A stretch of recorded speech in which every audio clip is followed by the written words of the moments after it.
நான் டாக்டர் சுமந்த், பரப்புரை களத்தை எப்படி பார்க்குறீங்க? எப்படி போயிட்டு இருக்கு? யார் ரொம்ப ஃபோக்கஸ்டாக இருக்காங்கன்னு பார்க்குறீங்க? பரப்புரை ஆக்சுவலா இது ஒரு எலெக்ஷனை பெருமளவில் மாற்றக்கூடிய ஒன்றாக நான் பார்க்கவில்லை. ஏற்கனவே மக்கள் யாருக்கு ஓட்டு போடுறதுன்னு கிட்டத்தட்ட முடிவு செஞ்சிருப்பாங்க. ஒரு 5-10% லாஸ்ட் மினிட்ல டிசைட் பண்ணக்கூடிய மக்களா இருப்பாங்க. ஸோ அதனால இவர்கள் இந்த பரப்புரை சிறப்பாக செய்தார்கள், அதனால இந்த கட்சிக்கு ஓட்டு போடுறோங்கிறது குறைவு, ஓரளவுக்கு இருக்கும். ஆனால் இந்த தமிழ்நாட்டு போன்ற ஒரு மாநிலத்துல சாய்ஸஸ் எல்லாமே கிட்டத்தட்ட கிளியர் கட்டா அவங்க முடிவு எடுத்திருப்பாங்க மக்கள். ஆனால் சில விஷயங்கள் ரொம்ப சுவாரஸ்யமா இருக்குது. ஒருத்தர் பரஸ்பர குற்றம் சாட்டு கொண்டிருப்பது எல்லா தேர்தல் பிரச்சாரத்திலையும் நடக்கும். ஆனால் தங்கள் மீது வைக்கப்படும் குற்றச்சாட்டுகளுக்கு பதில்கள் கொடுக்கப்படவில்லை என்பது முந்தைய விட இப்ப மக்களுக்கு கிளியரா தெரியுது. மக்கள் இந்த பரப்புரையில என்ன தெரியுது? மக்கள் கோபத்தில் இருக்கிறார்கள். பல இடங்களில் கேள்விகளை கேட்கிறார்கள். நம்ம பார்த்தோம், அவங்க தமிழச்சி தங்கபாண்டியன் அவர்கள் பிரச்சாரத்துக்கு போகும்போது அவர்கள் மீது கேள்வி கேட்கிறாங்க. அதுக்கப்புறம் அதுல கேள்வி என்ன, அந்த இடம் ஒதுக்குவது தொடர்பானதா? அதுல ஒரு பகுதி வந்தது, மறுபகுதி இது இருக்கு அப்படின்னு சொல்றாங்க. பிரச்சாரங்கள்ல வேட்பாளர்களை சந்திக்கக்கூடிய போது எழுப்பக்கூடிய கேள்விகள் அப்படிங்கிறதுல அதுல தீர்வும் அவங்க சொல்லியிருக்காங்க, நன்றி சொல்லிட்டும் போறாங்க. இல்ல தீர்வு சொல்லியிருக்காங்க, நன்றி சொன்னாங்கிறது இப்போ ஒரு 25 ஆண்டுகளுக்கு முன்பு பிரச்சாரத்தின் போது பெரும் தலைவர்கள் வருகிறார்கள் என்ற எண்ணத்தோட மக்கள் காத்துட்டு இருக்கும் போது இந்த மாதிரி கேள்விகளை தைரியமா கேட்க மாட்டாங்க. இப்போ தைரியமா கேட்கிறாங்க. எல்லா கட்சிகளும் ஒரு சமூகம் அப்படி வர்றது நல்லதுதானே. இது வரவேற்கத்தக்க ஒன்று. நான் அந்த பதிவு கூட பண்ணியிருக்கிறேன், சேயிங் தட் இது ஜனநாயகத்திற்கு நல்லது. மக்கள் கேள்வி கேட்கிறாங்க. நீங்க ஒரு வாக்குறுதியை கொடுத்தீங்களே, அந்த வாக்குறுதி என்ன ஆச்சு, எப்ப நிறைவேற்ற போறீங்க, அதுக்கு என்ன நடவடிக்கை எடுத்திருக்கீங்க, இதெல்லாம் கேட்க வேண்டியதுதான். ஆனால் இது முன்பு தமிழ்நாட்டுல அடிக்கடி நடக்கக்கூடிய ஒன்றாக நான் பார்க்கவில்லை. ஓரிரு வாட்டி நடந்திருக்கிறது. ஆனால் ஒரு சில இடத்துல கிராமங்களுக்கு போவாங்க, சில கிராமங்கள்ல தேர்தலை புறக்கணிக்கிறோம், நீங்க குடிநீர் வசதி செய்து கொடுக்கல, இதெல்லாம் நம்ம முன்னாடியே கேள்விப்பட்டிருக்கிறோம். பட் அர்பன் ஏரியாஸ்லயும் இது தொடங்கி இருக்கிறது. ஒன்று. ரெண்டாவது, மிக முக்கியமாக கேட்ட கேள்விகளுக்கு பதில்களை எந்த கட்சியும் தருவதற்கு தயாராக இல்லை. இப்போ உதாரணத்திற்கு பாஜக மீது இந்த எலக்ட்ரல் பாண்ட் விஷயங்கள் குற்றமாக சாட்டப்படுகிறது. திமுக மீதும் இந்த குற்றச்சாட்டு இருக்கிறது. லாட்டரி மார்ட்டின் எதற்காக உங்களிடம் 500 கோடி கொடுத்தாருங்கிறதுக்கு இது வரைக்கும் பதில் கிடையாது. பாஜக கிட்ட இருந்து ஏன் நீங்க ரெய்டு பண்ண கம்பெனி எல்லாமே ரெய்டு முடிந்த உடனே உங்களுக்கு அரெஸ்டோ இல்ல ஏதாவது நடவடிக்கை எடுத்த உடனே உங்களுக்கு 30 கோடி 20 கோடி 5 கோடின்னு கொடுக்குறாங்கிறதுக்கும் பதில் வரல. சோ நிச்சயமாக இது டெஃபினட்டா ஒரு இம்பாக்ட் இருக்கும் மக்களிடையே. ஊழல் என்பது இன்று ஒரு கட்சி மட்டும் அதற்கு விதிவிலக்கு அல்ல. பாஜக எப்படி கட்டமைச்சாங்க? இது எல்லா எதிர்கட்சிகளும் ஊழல் கட்சிங்க. ஆனா நாங்க அந்த மாதிரி கிடையாது. இப்ப அந்த பிம்பம் கிட்டத்தட்ட தகர்க்கப்பட்டிருக்கிறது. எல்லா கட்சிகளும் ஒன்று, பாஜகவும் ஒரு ஊழல் கட்சி அப்படிங்கிற அந்த பிம்பம், முன்னாடி இருந்த பிம்பம் ஒரு ஸ்ட்ரெயிட் ஃபார்வர்ட் பிரதமரே பார்ட்டி வித் டிஃபரன்ஸ்ங்கிறது இதுல கொஞ்சம் குறைஞ்சிச்சுங்கறீங்களா? கம்ப்ளீட்டா தகர்க்கப்பட்டு விட்டது. ஐ டோன்ட் திங்க் இது கொஞ்சம் மாற்றம் அப்படின்னு நான் சொல்ல மாட்டேன், மொத்தமா தரமட்டம் ஆக்கப்பட்டிருக்கிறது. ஏன்னா இது வரைக்கும் அவங்க சாட்டிஸ்பாக்டரி எக்ஸ்பிளனேஷன், ஏன் 40 கம்பெனிகள் ஃபேசிங் ஆக்ஷன் ஃப்ரம் ஏஜென்சிஸ் எல்லாமே பாண்ட் வாங்குறாங்க அப்படிங்கிறதுக்கு அவங்க இது வரைக்கும் ஒரு எக்ஸ்பிளனேஷன் கொடுக்கல. அதற்கு பிறகு நேற்று இந்த பாரதி ஏர்டெல் விஷயம் வந்திருக்கிறது. அதற்கு பிறகு இன்னைக்கு இன்னொரு நிறுவனத்துடைய இது வந்திருக்கிறது. சோ இதெல்லாம் வரும்போது நிச்சயமா மக்கள் அதை பாசிட்டிவா பார்க்க மாட்டாங்க. இது தேர்தலில் மற்ற மாநிலங்களில் எந்த அளவுக்கு இம்பாக்ட் இருக்குமோ தமிழ்நாடு போன்ற ஒரு மாநிலத்துல நிச்சயமாக கவனிக்கப்படும். ஏன்னா இது இன்னைக்கு சோசியல் மீடியா மூலம் மீடியால பெருமளவில் இதை பத்தி விவாதம் எல்லாம் நடத்தல, அதை விட்டுருவோம். ஆனால் அதை தாண்டி சோசியல் மீடியா இதை கடைக்கோடி மக்களிடையே கொண்டு சேர்த்திருக்கிறது. தேர்தல் பத்திர விவகாரங்கள் கட்சி தலைவர்களிடம் இப்போ முதலமைச்சர் பிரச்சாரம் செய்கிறார், பாஜக மாநில தலைவர் பிரச்சாரம் செய்கிறார்கள்.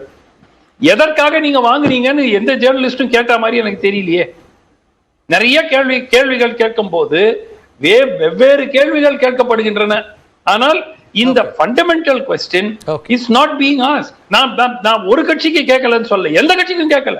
ஓகே, விவாதம் இருக்கு. ஆனா கேள்விகளை ஏன் நேரடியா முன்வைக்கிறதுல என்ன சிக்கல் இருக்கு அப்படின்னு இல்ல என்னுடைய பாயிண்ட் இந்த தலைவர்கள் எல்லோரும் இப்பொழுது பிரச்சாரத்தில் இருக்கிறார்கள். ஓகே, நிருபர்களை சந்திக்கிறார்கள். ஓகே, ஏன் எந்த நிருபரும் பாஜகவையோ திமுகவையோ இந்த கேள்வி கேட்கவில்லைன்னு கேட்க. சரி, ரைட், பேசலாம். முதல் கட்ட கருத்தை எடுத்துக்கிறேன் திரு. நான் அடுத்த மதுக்கூர். கேள்விகளை நிறைய முன்வைக்கிறாங்க, ஆனா பதில்களை சொல்ல மறுக்கிறாங்க அப்படிங்கிறாரு டாக்டர் சுமந்த். எல்லா தரப்புலுமே இதான் இருக்குது. அப்படியே ஒரு விமர்சனம் குற்றச்சாட்டை எது தரப்பு மீது வைக்கிறாங்க, எது தரப்புல இருந்து வந்ததுன்னா அதுக்கு பதிலளிக்காம வேறு ஒன்றை சொல்வதுங்கிறது தான் இங்க இருக்கு. ஆனா இப்ப இருக்கக்கூடிய வாக்காளர்கள் இதெல்லாம் கவனிப்பாங்க அப்படிங்கிறார். எப்படி நடந்து வாக்காளர்கள் மத்தியில விழிப்புணர்வு அதிகரிப்பது என்பது நல்லதுதான். கட்சிகள் பரஸ்பரம் கேள்வி கேட்பதை விட வாக்காளர்கள் கேள்வி கேட்கிறது நல்லதுதான். ஆனா இங்க சில தலைவர்கள் செய்தியாளர்கள் கேள்வி கேட்டாலே அவர்களை எப்படி நடத்தினார்கள் என்பதையெல்லாம் தமிழ்நாடு பார்த்து கொண்டுதான் இருக்கிறது. இப்போது கூட நண்பர் ஜவஹர் அலி பேசுகிற பொழுது சொன்னார், நீங்க எங்களுடைய முழக்கமே தமிழருடைய உரிமையை மீட்பதுதான். அப்ப தொலைத்தது யார் என்கிற கேள்வியும் சேர்ந்துதானே வரும். அதாவது இதே தமிழ்நாட்டில் தமிழர் அல்லாதவர்களும் தமிழ்நாட்டினுடைய பணிகளுக்கு சேரலாம் என்று அரசாணை வெளியிட்டு தமிழ்நாட்டு இளைஞர்களுடைய வேலை வாய்ப்பிலே தீ வைத்தது யார் என்கிற கேள்வியும் சேர்த்துத்தான் எழுப்பப்படும். தொலைத்தவர்கள் தான் இப்பொழுது மீட்கப் போவதாக சொல்கிறார்கள். அதன் பிறகுதான் திமுக ஆட்சி வந்த பிறகு நீங்கள் யாராக இருந்தாலும் தமிழ்நாடு தேர்வாணையத்தில் தேர்வு எழுத வேண்டுமானால் முதலிலே தமிழ் தாளில நீங்கள் தேர்வு பெற வேண்டும் என்று இந்த ஆட்சி தான் கொண்டு வந்தார். அடுத்த ஆணவம் யாருக்கு இருக்கிறது என்கிற கேள்வி வந்தது. இந்த நாட்டினுடைய முதல் குடிமகளாக இருந்தாலும் கூட நாடாளுமன்றத்தினுடைய திறப்பு விழாவுக்கு நாங்கள் அழைக்க மாட்டோம் என்பதை பணிவு என்று பொருள் கொள்வதா அல்லது ஜாதிய அடிப்படையிலான ஆணவம் என்று பொருள் கொள்வதா என்று தெரியவில்லை. உண்மையில் தமிழ்நாட்டில இன்றைக்கு நடந்து கொண்டிருப்பது மற்ற மாநிலங்களிலும் நிறைய விவாதங்கள் நடைபெறுகிறது. தமிழ்நாட்டில் ஒரு தத்துவ யுத்தமே நடந்து கொண்டிருக்கிறது என்று நான் கருதுகிறேன். ஒன்றிய ஆட்சி அதிகாரத்திலே அதிகாரத்தை குவிப்பதா அல்லது மாநிலங்களினுடைய சுயாட்சியை உரிமைகளை பாதுகாப்பதா என்கிற கேள்வி இங்கே பிரதானமாக வருகிறது. இதுலதான் பல முரண்பாடுகள் வருகிறது. என்னன்னா பாஜகவினுடைய தலைவர் அண்ணாமலை சொல்கிறார், நான் ஒன்றும் கோட்டாவில் ஐபிஎஸ் ஆகவில்லை என்கிறார். அந்த கூட்டணியில தான் அவர் கோட்டாவில் தான் வந்தாருங்கிறது உண்மை. கோட்டாவில் வர்றது ஒண்ணு இழிவா நாங்க நினைக்கல. எங்க பிள்ளைகள் எல்லாம் கோட்டாவின் பிள்ளைகள் தான் என்பதில் நாங்கள் பெருமை கொள்கிறோம். அந்த கோட்டாவை பாதுகாக்கத்தான் மிகப்பெரிய இடஒதுக்கீடு சமூக நீதி போராட்டத்தை அம்பேத்கர் துவங்கி இபி சிங் வரை நடத்தி கொண்டிருக்கிறோம். அது ஒரு பக்கம் இருக்கட்டும். ஆனா அதே கூட்டணியில தான் ஜாதி வாரி கணக்கெடுப்பு நடத்தப்பட்டு அதன் அடிப்படையில் இடஒதுக்கீடு தர வேண்டும் என்று சொல்லக்கூடிய பாட்டாளி மக்கள் கட்சியும் அந்த அணியிலே தான் இருக்கிறது. இதுல இப்ப திடீர்னு அவர் கூட போதை பற்றி பேசினார். இதே குட்கா ஊழல் எப்ப நடந்தது, தலைமைச் செயலகம் ஏன் சோதனைக்கு உள்ளாக்கப்பட்டது என்பதெல்லாம் சேர்த்து தான் நம்ம பேச வேண்டியிருக்கு. இப்ப அதிமுக என்ன கேட்கிறோம்னா, நாங்க சிஏஏ ஆதரிச்சங்கிறதா சொல்றாங்க. ஏன் நீங்க ஆதரிச்சது மட்டும் இல்ல, புனித ரமலான் நோன்பு துவங்குகிற நாளில் குடியுரிமை சட்டம் நடைமுறைக்கு வருகிறது என்று சொன்ன பொழுது கூட என்ன உங்கள்கிட்ட காத்திரமான எதிர்வினை வந்தது? என்ன சொல்லி தப்பு பண்ணிட்டோம், தப்பு பண்ணி நீங்க பண்ண தப்பினுடைய விளைவு இங்க ஏராளமான இஸ்லாமிய மக்களுடைய மட்டுமல்ல இலங்கை தமிழர்களுடைய குடியுரிமை என்பதும் இங்கே கேள்விக்குள்ளாக்கப்பட்டிருக்கிறது. நீங்க கேக்குறீங்களே, அதாவது 39 எம்பி போய் என்ன செஞ்சீங்கன்னு. நிச்சயமாக ஒரு மிகப்பெரிய போராட்டத்தை ஹிண்டன்பர்க் ஊழல் வந்த பொழுது தமிழ்நாட்டு எம்பிக்கள் உட்பட எல்லா இந்தியா கூட்டணி எம்பிக்கள் போராடுகிறார்கள். ஆனா நீங்க ஏதாவது ஒரு பிரச்சனையில தமிழ்நாடு உரிமை மறுக்கப்பட்ட பொழுது எதுக்காக போராடி இருக்கீங்களா? சிஏஏ வந்த பொழுது பாராளுமன்றத்தில் போராடி இருக்காங்களா சார் எம்பிக்கள்? பதாகையை பிடிச்சிருக்காங்களா? ஒண்ணே இல்ல நாடாளுமன்ற மாநிலங்களவையில அதிமுகவுக்கு ஒரு கணிசமான எண்ணிக்கை இருந்தது. ஏன் அண்ணா அன்வர் ராஜா எதுக்கு அதிமுக இருந்து வெளியே அனுப்பப்பட்டாரு? இதே சிஏஏக்கு எதிராக மாற்று கருத்து தெரிவித்தாரு. அண்ணன் அன்வர் ராஜா வெளியே அனுப்பப்பட்டார். வேளாண் திருத்த சட்டத்தை நீங்க ஆதரிச்சீங்க. நான் என்ன கேட்கிறேன், பாஜக 10 ஆண்டு காலத்துல ஏதாவது ஒரு சட்டத்தை அம்மையார் ஜெயலலிதா காலத்தை தவிர அதிமுக உடைக்கப்பட்ட பிறகு இன்னைக்கு வரைக்கும் நீங்க என்ன சட்டத்தை எதிர்த்து நீங்க நாடாளுமன்ற மாநிலங்களவையில நீங்க எதிர்த்து போட்டிருக்கீங்க? இதே வேளாண் சட்டம் கொண்டு வந்த பொழுது நம்முடைய முன்னாள் முதலமைச்சர் மரியாதைக்குரிய எடப்பாடியார் இதனால என்ன பாதிப்புன்னு கேட்டார். பிஜேபி போய் பிரச்சாரம் பண்ணுதோ இல்லையோ நான் போய் பிரச்சாரம் பண்ணுவேன்னு சொன்னார். ஆனா அந்த வேளாண் சட்டத்தை எடுத்து இன்னைக்கு டெல்லியில விவசாயிகள் போராடிக்கிட்டு இருக்காங்க. குடியுரிமை சட்டத்தினால யாருக்கு பாதிப்பு என்று அன்றைக்கு அதிமுக கேட்டது. அது தேர்தல் களத்துல வரத்தானே செய்யும். இங்க ஒரு திண்டுக்கல்ல ஒரு தலைவர் சொல்றாரு, நாங்க சாத்தானை விட்டு வெளியே வந்துட்டோம் அப்படின்னு. ஆனால் சாத்தானோடு நீங்கள் சேர்ந்து செய்ததெல்லாம் இன்னைக்கு இந்திய மக்களுக்கு மிகப்பெரிய அச்சுறுத்தலாக இருக்கிறதா இல்லையா?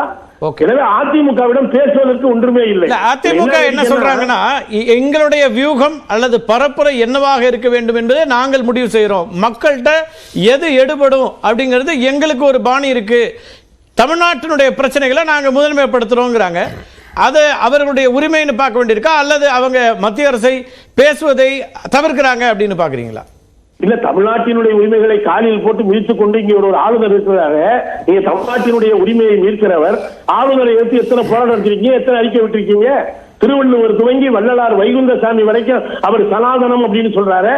எல்லாரையும் காவி இதுல போய் ஆளுநரை எதிர்க்கக்கூடியவர்கள் தான். நாங்க ஆட்சி பொறுப்புல இருந்த போது அதே ஆளுநர்கிட்ட போய் மனு கொடுத்தாங்க எங்களுக்கு எதிரா அப்படின்னு திரு எடப்பாடி பழனிசாமி இன்னைக்கு விருதுநகர்ல சொல்றாரு.